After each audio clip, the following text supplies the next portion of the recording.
Welcome to my YouTube channel. जब आप किसी काम में कामयाब हो जाते हैं, एक अधूरा फैसला आपको महंगा पड़ सकता है।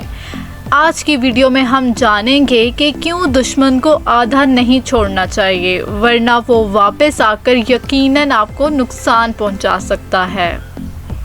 आज की वीडियो में हम बात करने जा रहे हैं दी 48 लॉज ऑफ पावर के लॉ नंबर 15 की, जो है क्रश योर एनिमी टोटली।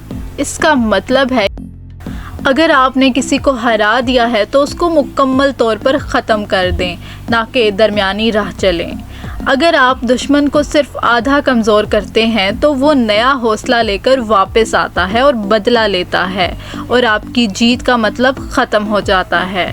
इसका मतलब हर हाल में कत्ल या दुश्मन की जान लेना नहीं, मगर उसको इस कदर कमज़ोर बना दे कि वो दोबारा आपके लिए ख़तरा ना बन सके। इस लॉ का बेसिकली नुक्ता नज़र ये है, सुलह तब मुमकिन है जब फ़ायदा दोनों तरफ का हो। इस लॉ से रिलेटेड हम इंटरेस्टिंग सी डेली लाइफ एग्जांपल्स देखते हैं।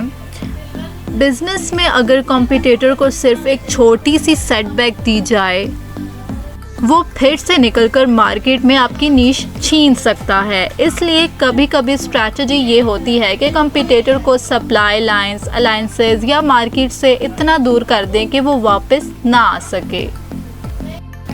इसके अलावा अगर आपके क्लासरूम या ऑफिस में कोई ऐसा शख्स हो जो बार बार आपको नीचा दिखाता हो, सिर्फ एक बार जवाब देने से काम नहीं चलेगा।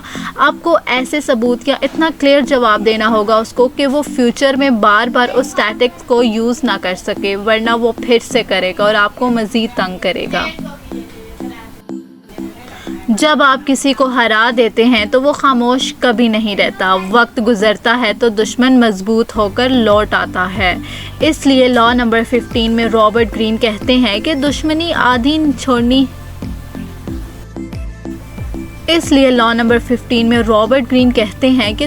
आधी छोड़ने से काम नहीं चलेगा। या तो आप दुश्मन को इतना कमज़ोर करो कि वो फिर कभी ख़तरा ना बने आपके लिए, या उसको बिल्कुल ही निकाल दो। याद रखें, ये लॉ हर सूरत में कत्ल का मतलब नहीं, बल्कि स्ट्रैटेजी का मतलब है सिक्योरिटी और आपकी सेफ्टी। अगर आज की वीडियो आपको पसंद आई है तो वीडियो को लाइक करें, शेयर करें और हमारे चैनल को सब्सक्राइब करें।